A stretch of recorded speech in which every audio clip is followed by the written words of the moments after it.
সাল্লাম হাদিসগুলো বলেছেন, এক সরিষা দানা পরিমাণ মিথ্যা নাই এখানে।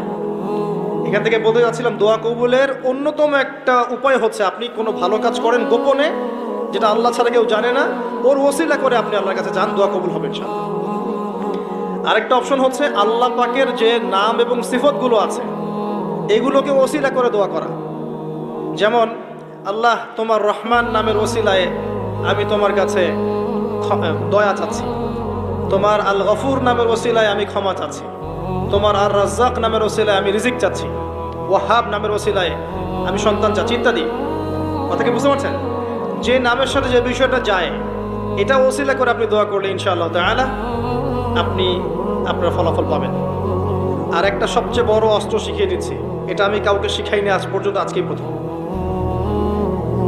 এবং আমি আমার জীবনে দেখেছি